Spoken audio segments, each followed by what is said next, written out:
Assalamualaikum warahmatullahi wabarakatuh. Perkenalkan, nama saya Rofiko Fadlia, NPM 2023-03084 dari Prodi Psikologi akan menjelaskan beberapa contoh tentang perilaku bermoral dan perilaku tidak bermoral. Sebelum kita mengetahui beberapa contoh tentang perilaku bermoral dan perilaku tidak bermoral, alangkah baiknya kita mengerti terlebih dahulu apa itu perilaku bermoral dan perilaku tidak bermoral. Menurut Rosmini tahun 2010, perilaku bermoral adalah perilaku seseorang dalam berhubungan dengan orang lain yang mengacu pada seperangkat peraturan, kebiasaan, dan prinsip-prinsip tertentu yang berdampak kepada manusia. Sedangkan perilaku tidak bermoral adalah kebalikan dari perilaku bermoral. Berikut beberapa contoh tentang perilaku bermoral. Yang pertama, toleransi. Toleransi merupakan sikap saling menghargai terhadap perbedaan agama, suku, etnis, dan tindakan orang lain yang berbeda dengan dirinya, baik itu perbedaan antara individu dengan individu atau kelompok dengan kelompok. Dengan adanya sikap toleransi pada diri seseorang, maka konflik yang perpecahan antara individu dengan individu atau kelompok dengan kelompok itu tidak akan terjadi. Yang kedua adalah disiplin.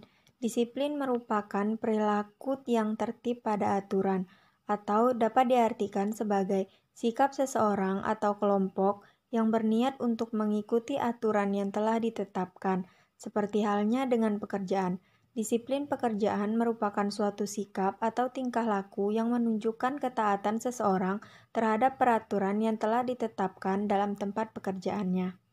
Yang ketiga adalah peduli lingkungan. Peduli lingkungan merupakan sikap dan tindakan yang selalu berupaya untuk mencegah kerusakan pada lingkungan dan alam sekitarnya, dan mengembangkan upaya untuk memperbaiki kerusakan-kerusakan pada alam yang sudah terjadi. Contoh kecil dari peduli lingkungan adalah membuang sampah pada tempatnya, membersihkan lingkungan sekitar kita, atau bahkan mendaur ulang sampah yang telah dibuang untuk dijadikan dalam bentuk hiasan atau barang-barang yang bermanfaat. Yang keempat adalah sopan terhadap sesama. Sopan merupakan perilaku yang mencerminkan kebaikan, terutama kepada orang yang lebih tua umurnya daripada kita. Contohnya, dengan menerapkan 5S, yaitu senyum, sapa, salam, sopan, dan santun, atau membiarkan wanita hamil atau nenek dan kakek untuk duduk di kursi bus saat tempat duduk yang lain sudah penuh. Selanjutnya adalah contoh perilaku tidak bermoral. Yang pertama adalah mencontek. Mencontek merupakan perilaku tidak jujur atau tidak fair dalam memenangkan keuntungan atau meraih sesuatu. Salah satu faktor yang menyebabkan seorang siswa itu mencontek adalah tidak percaya diri dan kurang mempersiapkan diri sebelumnya.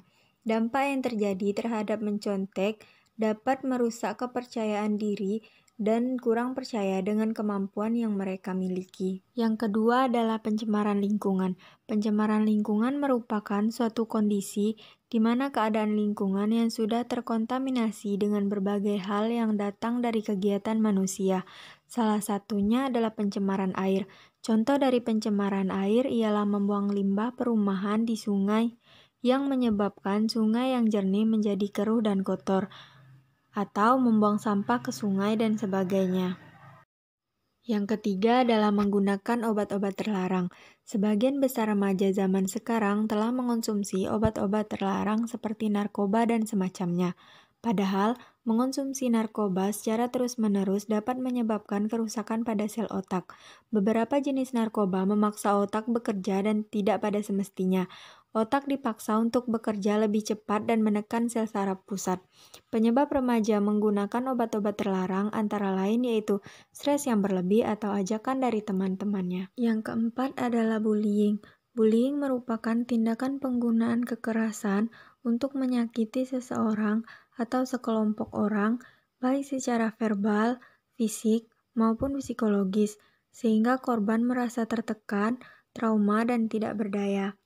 Salah satu faktor yang menyebabkan adanya bullying adalah lingkungan keluarga yang sering melakukan kekerasan atau ketidakpedulian antar sesama. Sekian dari saya, semoga bermanfaat untuk kita semua. Terima kasih. Wassalamualaikum warahmatullahi wabarakatuh.